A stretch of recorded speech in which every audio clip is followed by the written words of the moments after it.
हरिशरण हरि ओम तत्सत। श्रीमते रामचंद्राय नमः। नमः परमहंसाय स्वादितचरणकमलचिन्मकरन्दाय भक्तजनमानसनिवासाय श्रीरामचन्द्राय नमः। वंशीविभूषितकरान्नवनीरदाभात् पीताम्बराधरुणबिम्बफलाधरोष्ठात् पूर्णेन्दुसुन्दरमुखादरविन्दनेत्रात् कृष्णात् परं किमपि तत्त्वमहं न जाने। वसुदेवसुतं देवं कंसचारूढमर्दनं देवकी परमानन्दं कृष्णं वन्दे जगद्गुरुं। गङ्गातरङ्गरमणीय जटाकलापं गौरीनिरन्तरविभूषत वामभागं नारायणप्रियं अनङ्गमदापहारं वाराणसीपुरपतं भज विश्वनाथं। प्रह्लादनारदपराशरपुण्डरीक व्यासि अम्बरीषशुकशौनकभीष्मदालभ्यान् रुक्माङ्गद अर्जुन वसिष्ठ विभीषणादीन् एतानहं परं भागवतान् नमाम्यहम्। भक्त भक्ति भगवंत गुरु चतुर्नाम वपुए तिनके पद वंदन किए नाशहि विघ्न अनेक। बंदहु गुरुपद गंज कृपा सिंधु नररूप हर महामोह तम पुंज जासु वचन रवि कर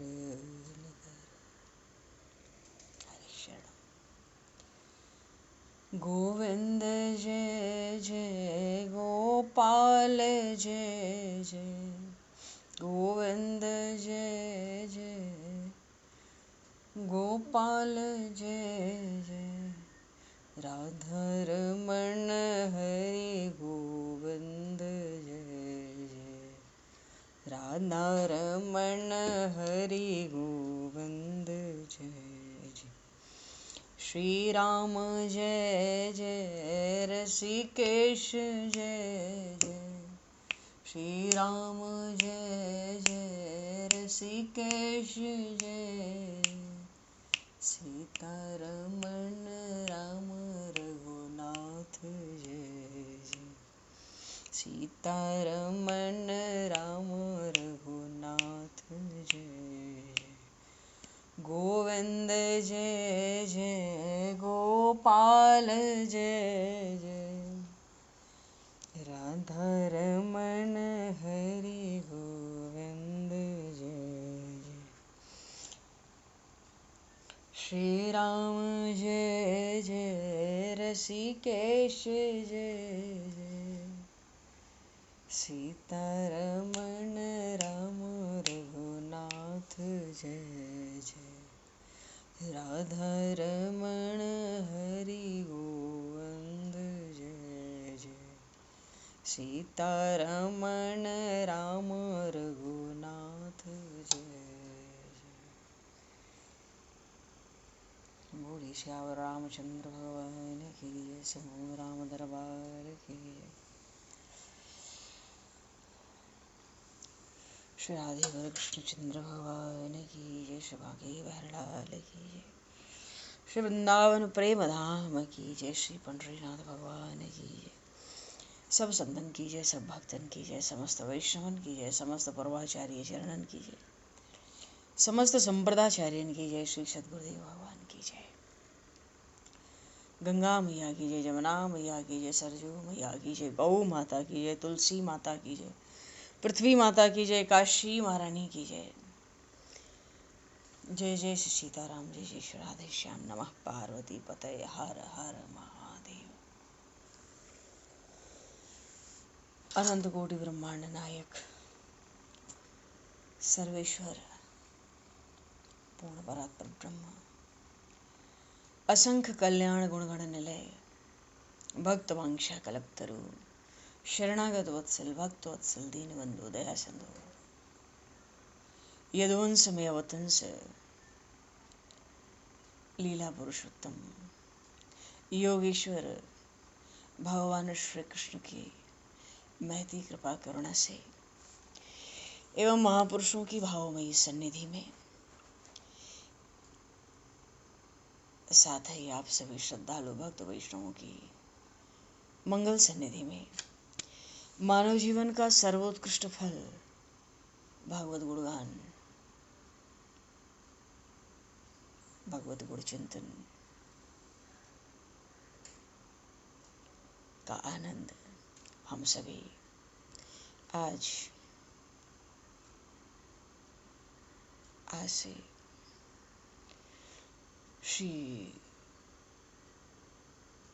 श्रीमद् भगवद गीता के चिंतन के माध्यम से प्राप्त करने जा रहे हैं। सर्वप्रथम आप सभी भक्तजनों के श्री चरणों में भगवत भाव से सादर वंदन, सादर नमन। आप सभी को यथा योग्य जय श्री राम, जय जय श्री राधे, हरि शरणम, जय श्री जय हो।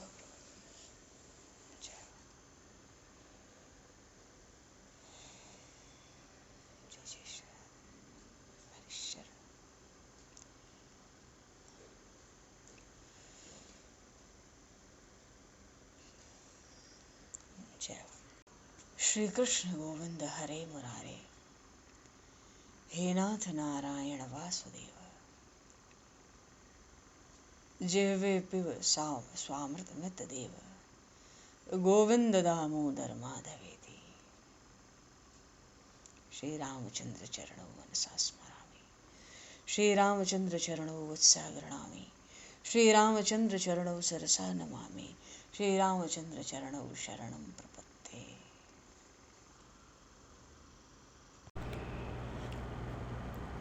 सर्वप्रथम आज वैशाख मास, बड़ी पावन पवित्र वरुथनी एकादशी, बड़ी भारी महिमा। मानो जो 10,000 वर्षों तक तपस्या करे उसको जो फल होगा, उसको वही फल वरुथनी एकादशी का व्रत करने वाले मनुष्य को मिल जाता है।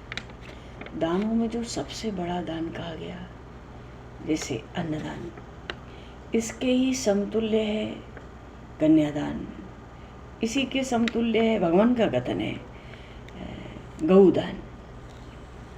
और इनसे भी बढ़कर सब दानों में सबसे बड़ा दान है विद्या का दान।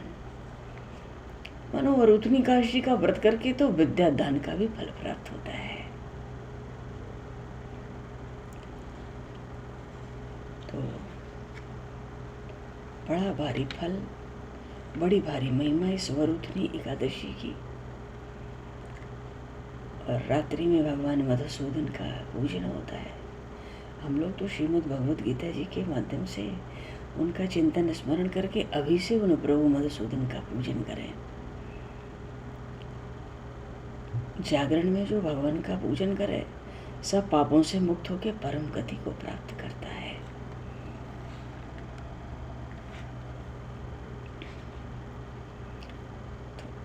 विशेष रूप से कहते हैं ना, भगवान श्री कृष्ण ने कहा यमराज से भी जो डरते हैं वो तो अवश्य वरुथनी का व्रत करें।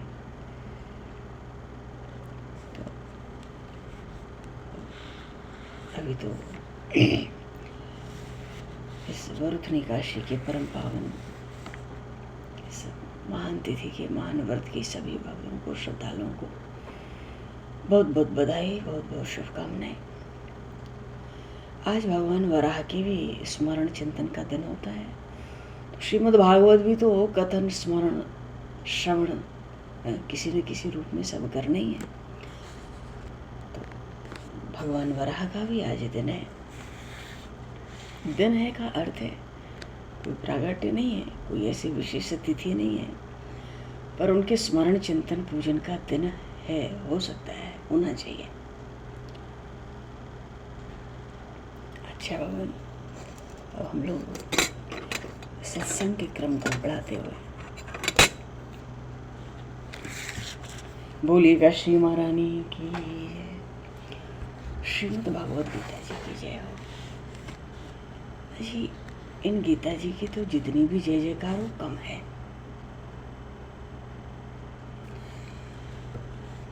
अभी कुछ समय से हम लोग महाराष्ट्र के महान संतों के ही चरित्रों का चिंतन कर रहे थे, स्मरण। ऐसे ही जब गीता जी का नाम आता है, देखो श्रीमद् भगवद गीता तो ये मेरी क्या सामर्थ्य है, अब प्रभु जो कुछ कहलवाना चाहे।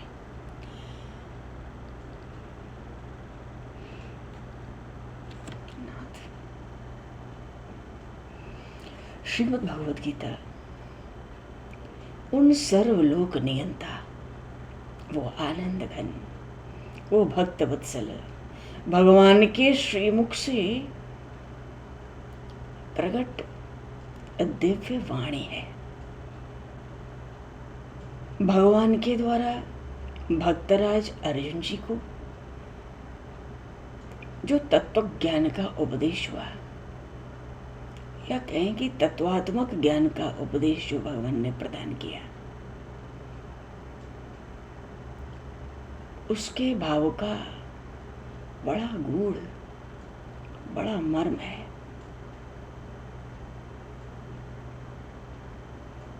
और गीता जी में तो जितने भी परमार्थ के पथिक हैं या संसार के समाज के पथ के प्रदर्शक हों, कोई आचार्य हों, किसी का कोई भी सिद्धांत हो, गीता जी का आश्रय लेकर अपने सिद्धांत का समर्थन कर लेता है। तो ऐसा महान विश्व कल्याणकारी गीता जी में तो अगाध रस ज्ञान समंदर,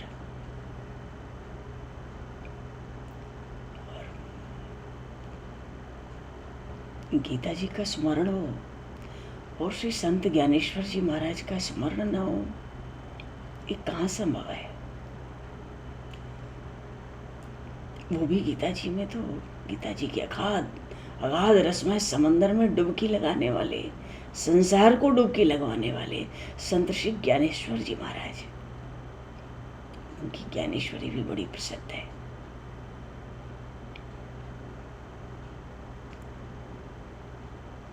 और ज्ञानेश्वरी महाराष्ट्र के श्री संत ज्ञानेश्वर जी महाराज की कृति है, सो बात नहीं है। संपूर्ण विश्व में इस ज्ञानेश्वरी का विशेष स्थान है।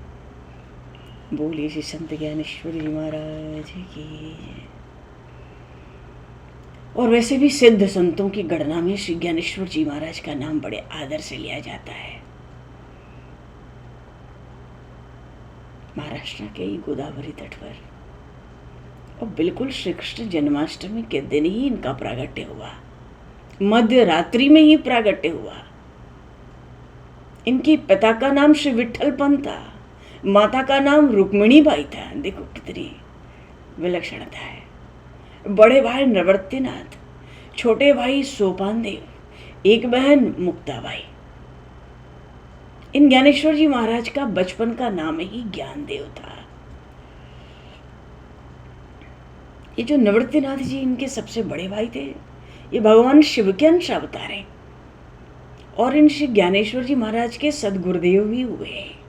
बोलिए श्री निवृत्तिनाथ जी महाराज की, श्री ज्ञानदेव जी महाराज की। और इन श्री ज्ञानदेव जी महाराज के प्रसंग में तो कहा जाता है, संदर्भ में, ये महाविष्णु के ही अंश अवतार हुए। सोपान देव जी जो छोटे भाई हैं वो ब्रह्मा जी के अंश अवतार हुए। जो मुक्ताबाई जी हैं, सब में छोटी हैं, वो महाशक्ति के ही अंश से अवतार लिए हैं। अच्छा, महाराष्ट्र प्रांत में तो अनेक जीवन मुक्त संत हुए। एकनाथ जी महाराज, श्री तुकाराम जी महाराज, समर्थ रामदास स्वामी जी महाराज, जनाबाई, सखूबाई, कान्होपात्रा, चोखा मेला, गोरा कुमार, श्री नामदेव जी, कितना नाम लेंगे, सांवता माली। इन सब महापुरुषों ने मुक्त कंठ से श्री ज्ञानेश्वर जी महाराज की बड़ी भारी प्रशंसा की है। क्योंकि जिसने जितना आध्यात्मिक जीवन प्राप्त किया, मूल स्रोत वो ही रहे हैं।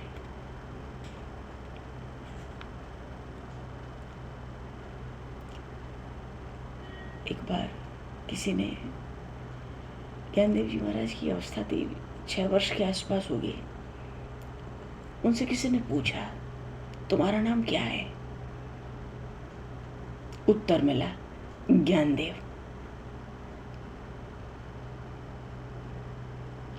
पास में एक भैंसा बैठा था, उसकी ओर संकेत करके एक भले आदमी ने इनको ताना मारा, यहाँ तो यही ज्ञानदेव है, दिन भर बेचारा ज्ञान का ही बोझा ढोया करता है। कहिए देवता, क्या आप भी ऐसे ही ज्ञानदेव हैं? ज्ञानदेव जी ने कहा, हाँ हाँ, इसमें क्या संदेह है, ये तो मेरा ही आत्मा है, इसमें मुझ में कोई भेद है नहीं। इस बात को सुनकर किसी ने, वो भला आदमी तो नहीं होगा, किसी ने थोड़ा और छेड़ने के लिए भैंसे की पीठ पर सटासट 2 सांटे लगा दिए और ज्ञानदेव जी से पूछा, ये सांटे तो तुम्हें जरूर लगे होंगे? ज्ञानदेव जी ने कहा, हाँ। अपना शरीर खोलकर पीठ पर दिखा दिया है। उस पर सांटों के चिन्ह थे, पर इस पर भी उनकी आंखों में, उनकी आंखें, अच्छा, सांटों के चिन्ह देख लिए, पर लोगों को अभी भी बुद्धि नहीं आई। ऐसे थे संत ज्ञानेश्वर जी महाराज। अभी उनका नाम ज्ञानदेव है, ज्ञानेश्वर नहीं है, ज्ञानदेव नाम है। 6 वर्ष की अवस्था है।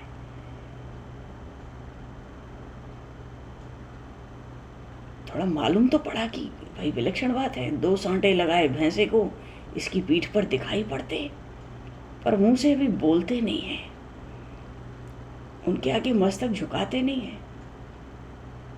किसी सज्जन ने कहा, ये भैंसा यदि तुम्हारे जैसा ही है तो तुम जैसी ज्ञान की बातें करते हो आत्मा परमात्मा की, वैसी इससे भी कहलवाओ। क्या कहना था? ज्ञानदेव जी ने भैंसे की पीठ पर हाथ रखा। हाथ रखते ही वो भैंसा ओंकार का उच्चारण करके वेद मंत्र बोलने लगा। बोली श्री ज्ञानेश्वर जी महाराज की जय। और इस लीला के बाद, इस प्रभाव के बाद, उन बालक श्री ज्ञानदेव का नाम संत ज्ञानेश्वर हो गया।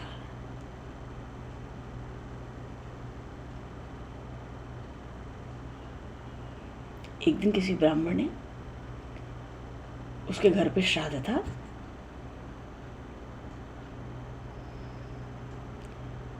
ज्ञानेश्वर जी को उसने सोचा भोजन कराऊं, श्राद्ध है आज मेरे घर में। ज्ञानेश्वर जी पहुंचे, क्या बात है?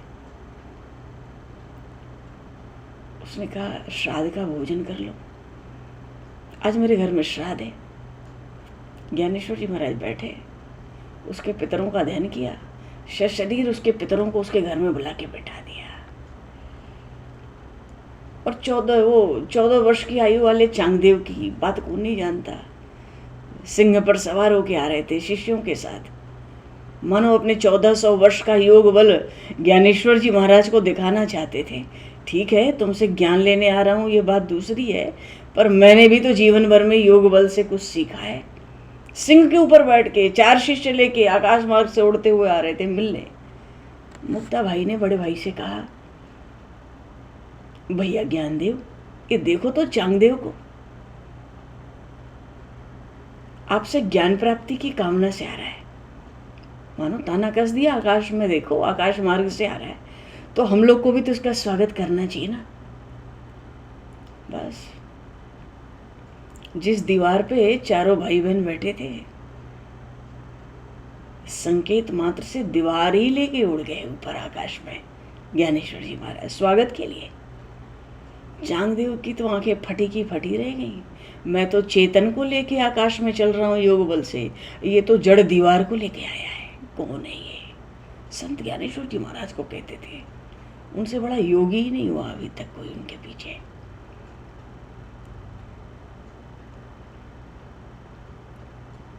आलंदी में जीवित समाधि ली, पुणे में।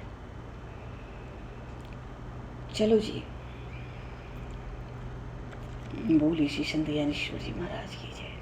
गीता जी का नाम आया, श्रीमद् भगवद गीता की जय।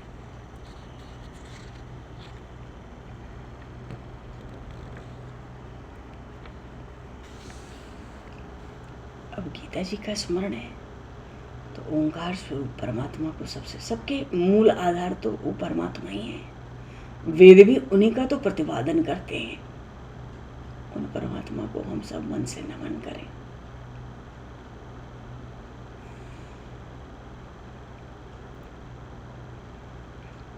अच्छा,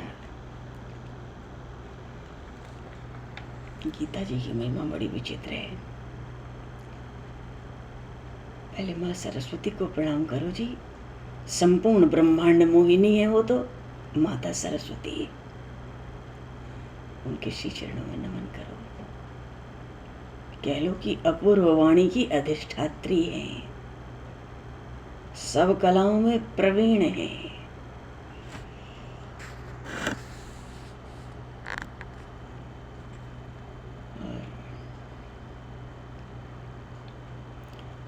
इनके ज्ञान का अंजन लग जाए तो पृथ्वी के भीतर की भी जो धनराशियां होती हैं वो भी दृष्टिगोचर होने लगती हैं। मानो जीव के मनोरथ पूर्ण होते हैं। बिना संत गुरु कृपा के तो शास्त्रों में कुछ भी संभव कहा गया नहीं है, फलीभूत कहा नहीं गया। तो जो विवेकी होते हैं गुरु की भक्ति करके कृतार्थ हो जाना चाहते हैं, क्योंकि भवसिंधु से पार लगाने वाले गुरुदेव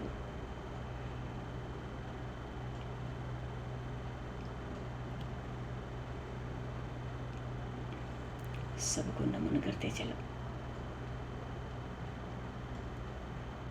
भगवान सबकी परम गति का आश्रय स्थान है,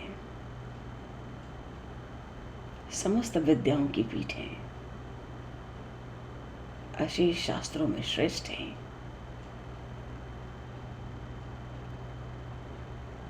और ये जो भगवत गीता की कथा है ये तो सब धर्मों का पीहर है, कह लो सज्जनों का जीवन है। माँ सरस्वती के तो रत्नों का भंडार है। मानो महर्षि वेदव्यास, बोली श्री व्यास नारायण भगवान की जय। महर्षि वेदव्यास की बुद्धि में प्रवेश करके स्वयं माँ सरस्वती देवी ने कथा के रूप में भगवत गीता को तीनों लोक में प्रकट कर दिया। अब जितने कथाओं में, इस कथा में जितने काव्य महाकाव्य हैं, सबकी महारानी का पद इनको मिल गया भगवत गीता जी को। मानो समस्त ग्रंथों के आदर का केंद्र हो गई।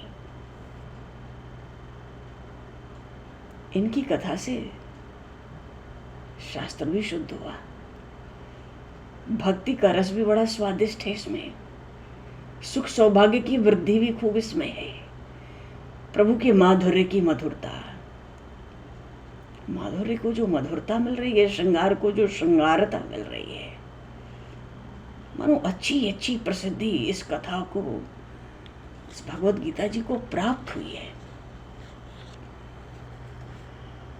तो कह लो तो बड़ी रसमयी कथा भी है, पर इसको रसमयी कथा कब कह सकते हैं?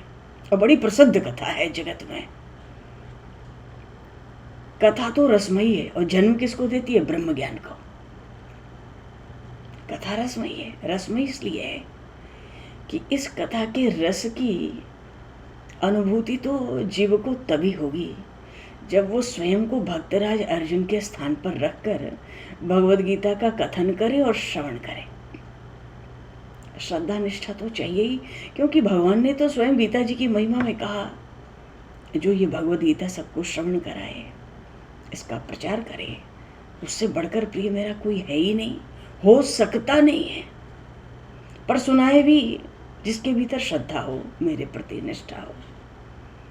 तो कथा तो रसमयी है, क्योंकि भक्तराज अर्जुन के प्रश्न है और प्रभु का समाधान है। एक साधक को, भक्त को और क्या चाहिए, श्रद्धालु को और क्या चाहिए। कहते ना, व्यासो जिष्ठम जगत त्रयम, ब्रह्म ज्ञान को जन्म देगी। तभी तो आज तक परमार्थ में जितने साधन कहे सबका केंद्र बिंदु बनी रहती हैं। और वैसे भी है तो गीता जी को पंचम वेद कहा गया। महाभारत के अंश में गीता जी प्रकाशित हुई, प्रकट हुई। महाभारत भी तो एक अद्वितीय, उत्तम, अत्यंत पवित्र, बड़ा श्रेष्ठ, बड़ा कल्याणकारक ग्रंथ कहा गया है। चलो वो तो एक दूसरी बात है। पर उस महाभारत में जो कमल के समान खिला है वो श्री गीता जी है।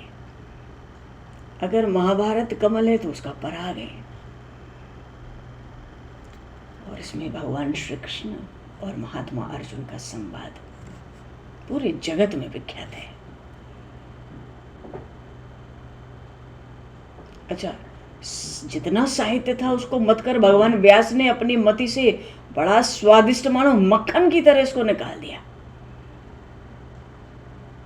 ऐसा मक्खन जो विरक्त महात्मा भी जिसकी कामना करते हैं, असंत हर समय जिसका साक्षात अनुभव करते हैं।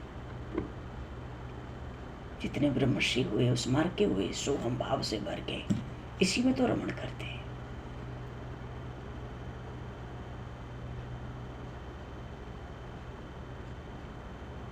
तो भक्तों को जिसका श्रवण करना चाहिए, जो तीनों लोकों में प्रथम नमस्कार करने योग्य कहा गया, वे गीता जी भीष्म पर्व में। आज हम लोग उनको भगवत गीता कहते हैं। अरे ब्रह्मा जी, वो विधाता और भगवान शिव भी इनकी प्रशंसा करते हैं, सनकादिक भी जिनका प्रेम से सेवन करते हैं। जैसे भंवरा कमल का पराग ले जाता है, ऐसे। और जो इस ग्रंथ का श्रवण करते हैं, कथन करते हैं, तत्व रस को तो पाते ही हैं। अब कुमुदनी होती है, अपना स्थान तो कभी नहीं छोड़ती, पर चंद्रमा का आलिंगन कर लेती है। स्थान भी ना छोड़े, चंद्रमा का आलिंगन कर लेती है। ऐसे कहते हैं जो गंभीर वृत्ति से निश्चल अंतःकरण वाले साधक हैं, उनको भी भगवत गीता जी का रहस्य जानने को, पाने को मिल जाता है। अब कोई कहे कि आकाश को ढको, तो ढकने के लिए आकाश से बड़ा होना पड़ेगा ना।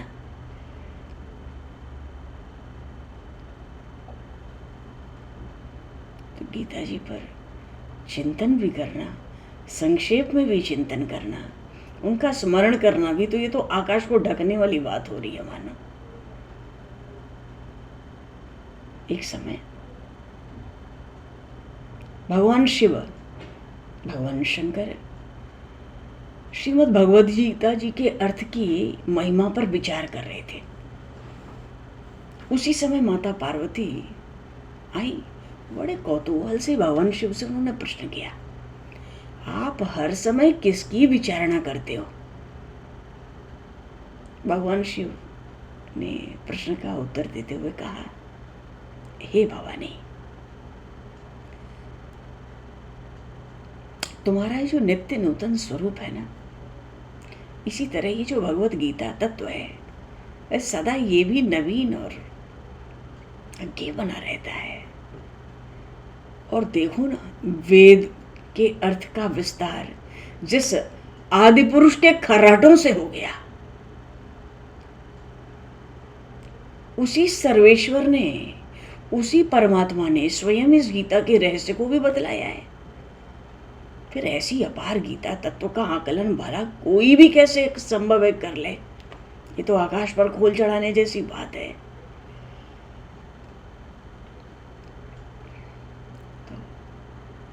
देखो, जीव तो कठपुतली की तरह नाचता है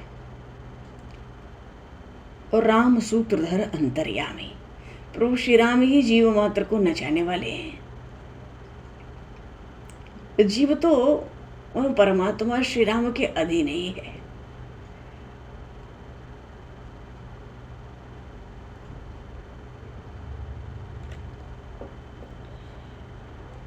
गीता जी में,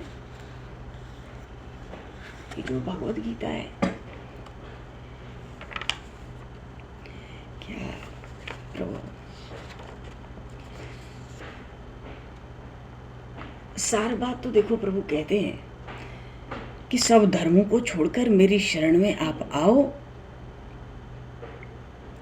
और कोई शोक मत करो, अपने किए पापों के प्रति कोई दुख मत रखो, मैं तो सब शोक से पापों से छुड़ा देने वाला हूं। वो गीता जी तो विशेषकर उन लोगों के लिए जो जीवन के मार्ग पर कहीं न कहीं चल रहे हैं। अब प्रकृति का दिया साधन हमारे पास है, मन, शरीर, इंद्रियां, बुद्धि, तो इनसे उचित रूप से कैसे काम लें, समाज में रहते हुए भी, परिवार में रहते हुए भी, इसका भरपूर मार्गदर्शन गीता जी से जीव को प्राप्त होता है। इसलिए गीता जी का अध्ययन, स्वाध्याय, श्रवण, कीर्तन, कथन सब कुछ मानव मात्र के लिए बड़ा उपयोगी है, कल्याणकारी है। नियमित स्वाध्याय करो तो मन की ग्रंथियां ही गल जाएं, फिर कभी प्रकट ही ना हो। इतिहास साक्षी है, इतिहास साक्षी है। जब जब इस देश के महान पुरुष भी कर्तव्य विमूढ़ होकर अकर्मण्य हो गए मानो, तब तक कोई जेल में भी बैठा था।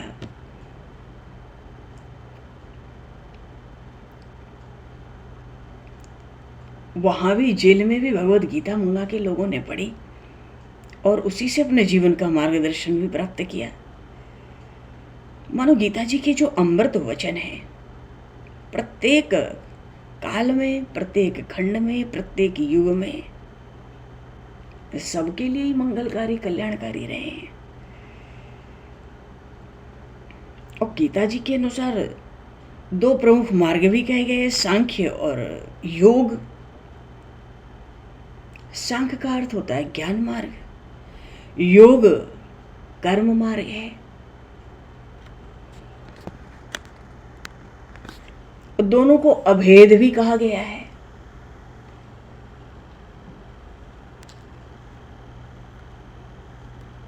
इनमें कोई विशेष भेद नहीं कहा गया है।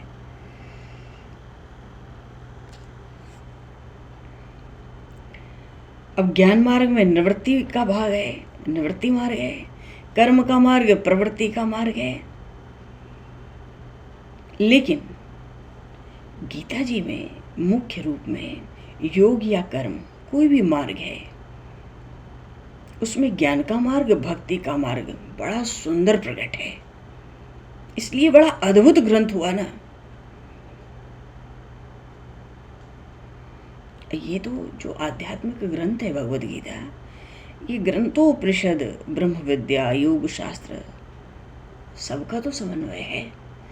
जिसको जो चाहिए वही उसमें से प्राप्त हो जाता है।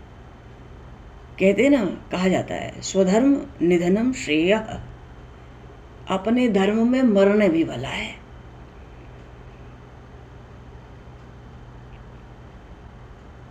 इसीलिए तो प्रभु ने गीता जी में शरणागति का मानव मात्र को उपदेश दिया, सर्वधर्मान् परित्यज्य मामेकं शरणं व्रज।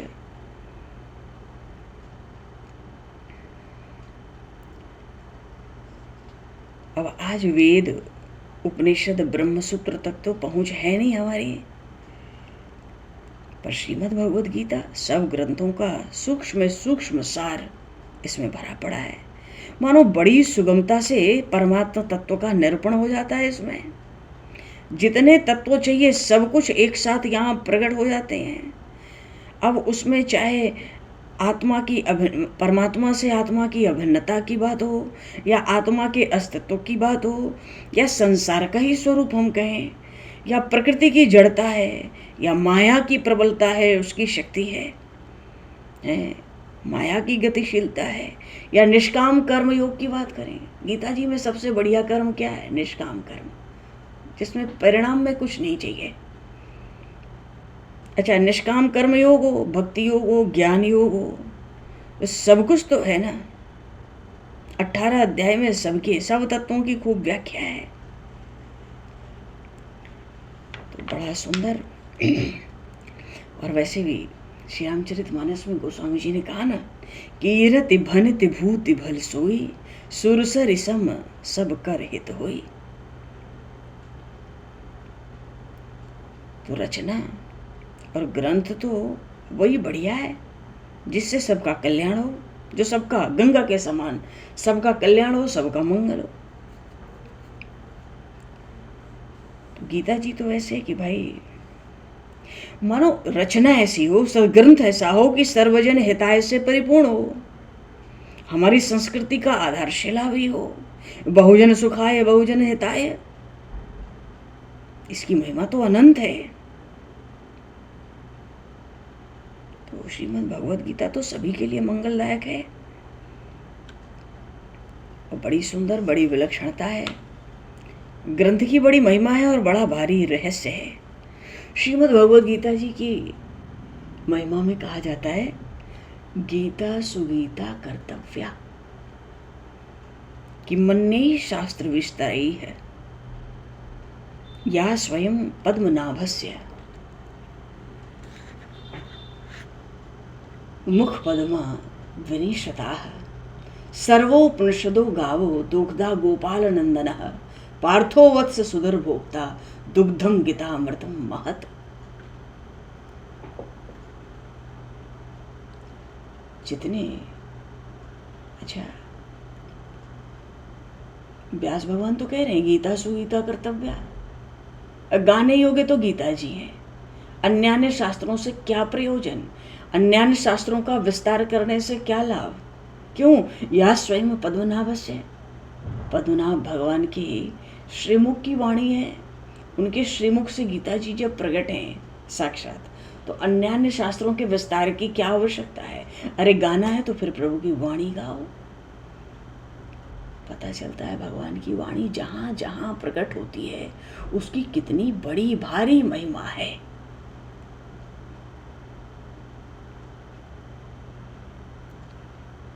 गीता जी में श्लोकों में भी जो थोड़ी सी कठिनाई और जटिलता मालूम पड़ती है, उन्हीं प्रभु ने उद्धव जी को जब उपदेश दिया ज्ञान का, श्रीमद् भागवत का 11वां स्कंद, उन श्लोकों में उनके भावार्थों में थोड़ी सरलता, सहजता मालूम पड़ने लगी। और प्रभु श्री राम जब श्री राम गीता का उपदेश करने लगे, लक्ष्मण जी को श्री लक्ष्मण गीता का उपदेश करने लगे, तत्व तो संक्षेप में सब आते हैं पर सार सार अमृत ही भरा रहता है। ये तो भगवान के श्रीमुख की वाणी है। बस बात यह है कि समस्त विषयों का समावेश है। तो कह रहे हैं कि भाई जितने उपनिषद हैं इनको तो गाय समझ लो। एक गाय का जैसे श्रीअंग होता है, शरीर होता है, ये सब उपनिषद है। और उसका दूध निकालने वाला कौन? दुग्धा गोपाल नंदना है। वो श्री कृष्ण, गोपाल नंदन श्री कृष्ण, नंदनंदन श्री कृष्ण, उसको दुहने वाले हैं। तो भाई गाय है, दूध देती है, तो बछड़ा भी तो होगा। बछड़ा पार्थो वत्स है, भक्तराज अर्जुन ही बछड़ा है इसके। पार्थो वत्स सुधर भोक्ता दुग्धम गता अमृतम महत्। और जो गऊ का दूध आएगा, अरे वही तो महान गीतामृत है। पर जब अंतःकरण शुद्ध होगा, बुद्धि विशुद्ध होगी, तभी श्रेष्ठ जन इसके भोक्ता हो पाते हैं। भगवान ने तो अर्जुन जी को इसका भोक्ता बनाया। गीता जी के नित्य पाठ की बड़ी महिमा कही गई है।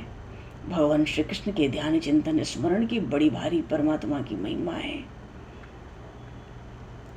गीता जी का जो महात्मा, प्रभु ने अवतार ही लिया संतों की रक्षा करने को, दुष्टों का संहार।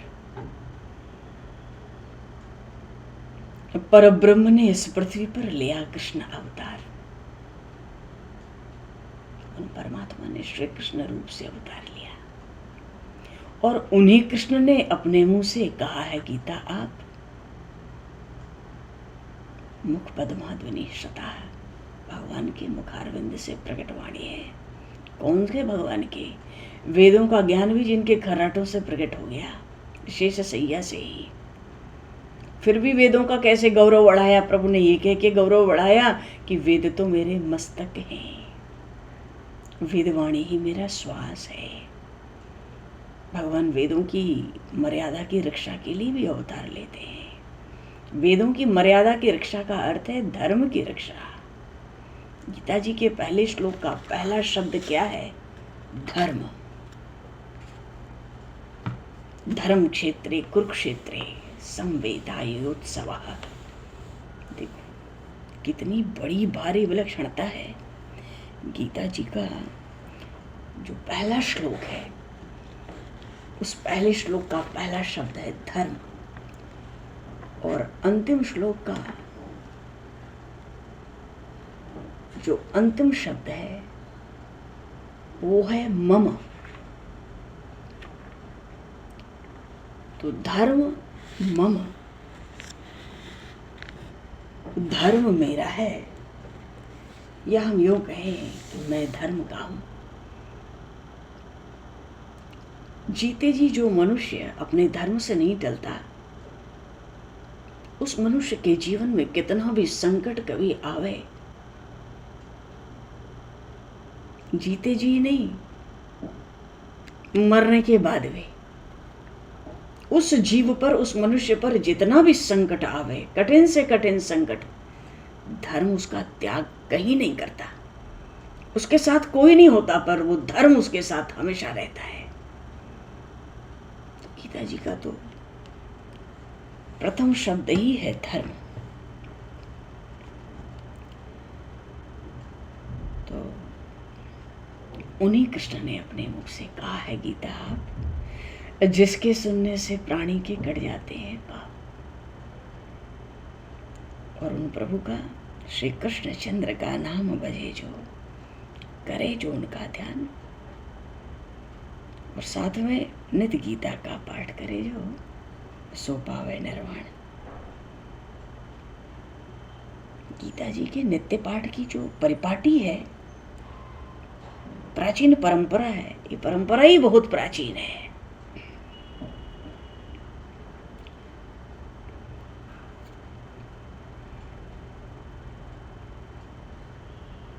कृष्णचंद्र गोविंद मुरारे, माधव मदन गोपाल, देवकी नंदन श्याम गोवर्धन, दामोदर नंदलाल, हरि मुकुंद केशव मधुसूदन, वासुदेव ब्रजनाथ, विनती करता हूं मैं तेरी, जोड़ के दोनों हाथ, और हाथ जोड़ विनती करता हूं, नाय बदन और शीश, बुद्धि भक्ति और ज्ञान दो मुझको, वो प्रसन्न जगदीश। नाथ, तो भगवान के श्री चरणों में नमन करते हुए एक ये भी होता है कि गीता जी का जो उपदेश भगवान श्री कृष्ण ने महात्मा अर्जुन को दिया, देखो अर्जुन जी के रूप में ही इसका पान करना है हम सबको। प्रश्न तो अर्जुन जी के मुख से प्रकट होंगे, पर वो हम सबके जीवन के प्रश्न हैं।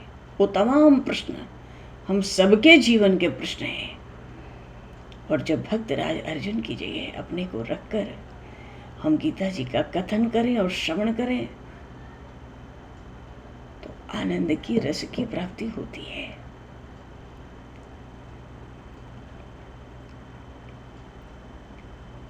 कितनी विलक्षणता है। श्रीमद् भगवद गीता जी महाभारत में, महाभारत के युद्ध के समय, और युद्ध का कौन सा समय, युद्ध आरंभ होना है, दोनों ओर सेनाएं खड़ी हैं, कौरवों की, पांडवों की सेनाएं खड़ी हैं युद्ध के लिए। उन सेनाओं के बीच में प्रभु ने रथ को रोककर इन गीता जी का वहां पर उपदेश किया है। कितनी विलक्षण बात हो गई कि ज्ञान का उपदेश दिया भी तो कहाँ दिया, किस समय दिया और किसको दिया।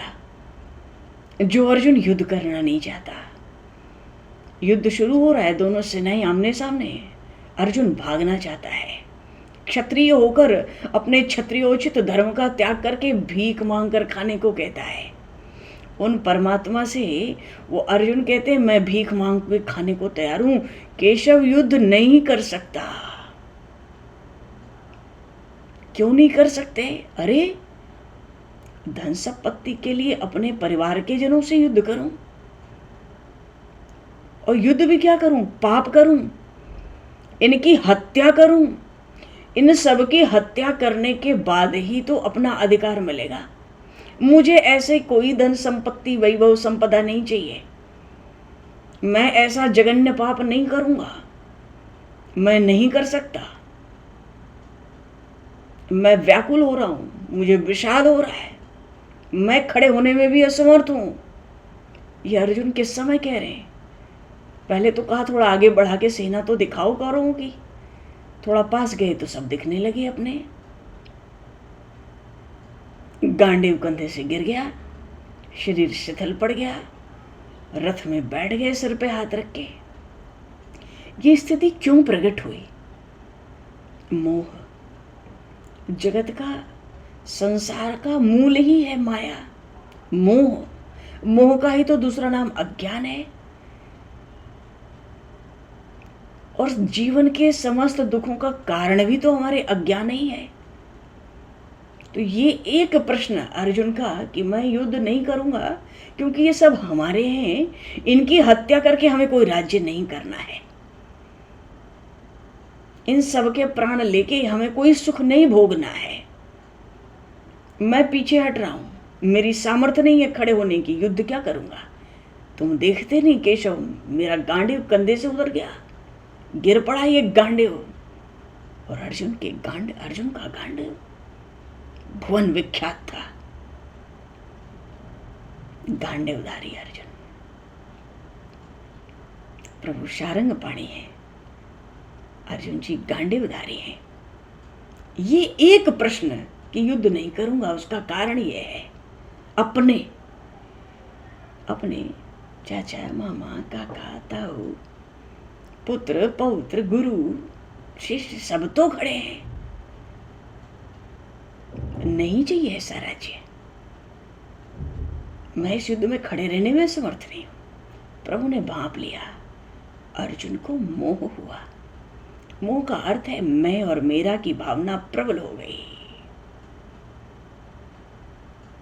इस मैं मेरा के नाश के लिए ही तो संपूर्ण साहित्य रचा गया है। 4 वेद, 6 शास्त्र, 108 उपनिषद, गीता, रामायण, भागवत, अन्य कितने दर्शन, कुछ गिनती है। इस मोह के नाश के लिए ही तो संपूर्ण साहित्य है। जीवन का आश्रय ले, जन्म मृत्यु के चक्र से छूट जाए, इस मैं और मेरा का नाश हो जाए। तो भगवान श्री कृष्ण ने भी यही किया है। प्रश्न में ही बड़ा भारी मोह प्रभु को अपने भक्त के हृदय में दिख गया। और प्रभु तो सदा से ही भक्त के हृदय में अज्ञान रहने नहीं देते। अर्जुन तू तो बड़ा भारी भक्त है, जिस हृदय में मैं हूं वो हृदय प्रकाशित है, तो अज्ञान का मोह का अंधकार लिए कैसे बैठा है? भक्ति तो महाभारत के युद्ध के बाद ही प्रकट हुई है भक्तराज अर्जुन की, क्योंकि जब तक युद्ध था तब तक तो सखा भाव था। हे कृष्ण, हे यादव, हे सखेती। कभी यादव के बुलाते, कभी सखेती। ये यादव यादव नहीं है, यदुवंश के कारण, जैसे रघुवंश के कारण प्रभु श्री राम को राघव कहा जाता है। बोलिए श्री राम राजा सरकार की जय। रघुवंश के कारण प्रभु को राघव कहते हैं, ऐसे ही यदुवंश के कारण भगवान श्री कृष्ण को यादव कहते हैं। ये तो वृष्णवंशीय हैं, महात्मा वसुदेव के पुत्र हैं, पुत्र रूप से प्रकट हुए हैं। पीछे द्वारिका में जब भक्तराज अर्जुन जाते थे, प्रभु से कहते थे, हे केशव मुझे क्षमा करो, मैं तो जब तक युद्ध नहीं हुआ था तब तक आपको मैं सखा ही समझता था। हे कृष्ण, हे यादव, हे सखेती, मैं यादव कहता था, सखा कहता था, आपको कृष्ण कृष्ण बुलाता था, केशव बुलाता था, मेरे अपराध क्षमा करो। जब प्रभु ने कहा कि हे अर्जुन, मैं प्रयाण करना चाहता हूँ, उस समय भगवान श्री कृष्ण के द्वारिका में ही अर्जुन जी थे। वहां से उनको इंद्रप्रस्थ भगवान ने भेजा था, द्वारिकाधीश ने।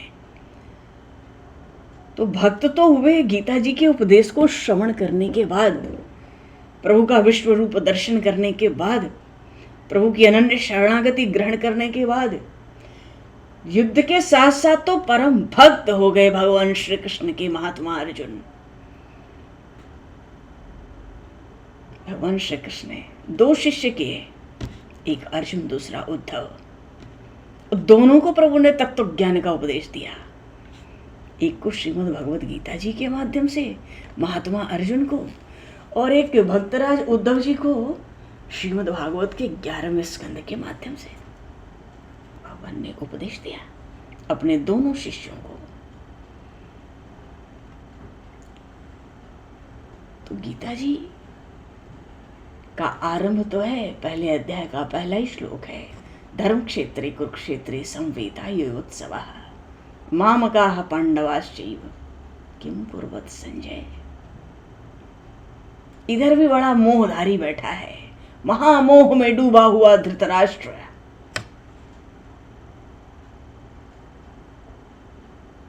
पर धृतराष्ट्र कुसंग में है ना, युद्ध में सब मर गए, उसको ज्ञान नहीं हुआ क्योंकि उसने कुसंग किया।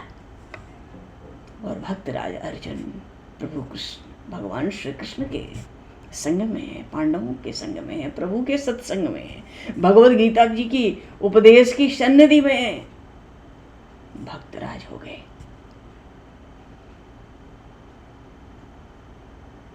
बोलिए श्री कृष्णचंद्र भगवान की,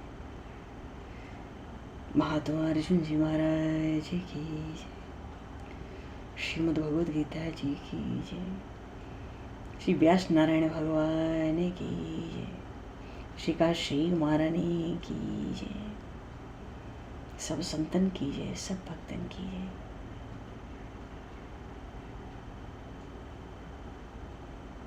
अब जागरण भी है, थोड़ा सा उसमें भागवत जी का हम लोग कथन श्रवण करेंगे, और जो भी बचा है सब। अब जागरण में बहुत समय हुआ, बस तो अभी तो समय को दृष्टिगत किया जाए तो 2 पल प्रभु का नाम लेकर वाणी को विराम दिया जाए।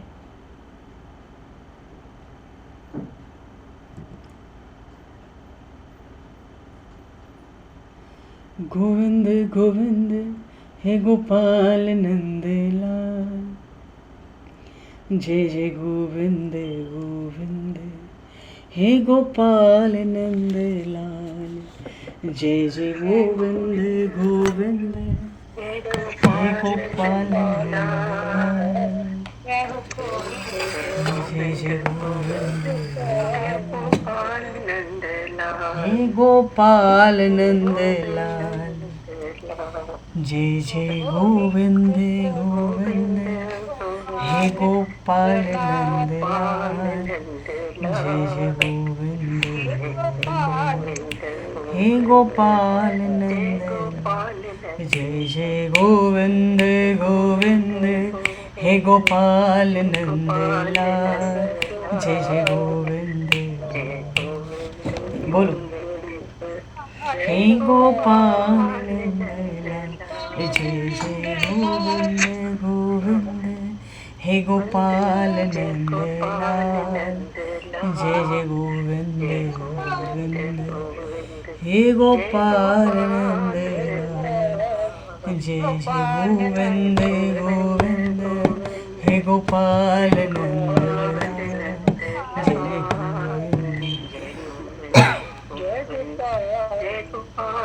जय जय जय गोविंद गोविंद हे गोपाल नंद जय जय गोविंद हे गोपाल नंद हे गोपाल नंद हे गोपाल नंद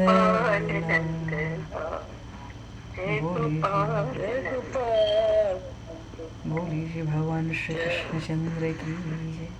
भगवान समय को दृष्टिगत करते हुए आज यहीं पर वाणी को विराम। वाक्य पुष्पांजलि प्रभु के श्री चरणों में सादर समर्पित। आप सभी को भी यथा योग्य जय श्री राम जय जय श्री राधे हरि शरणम जय श्री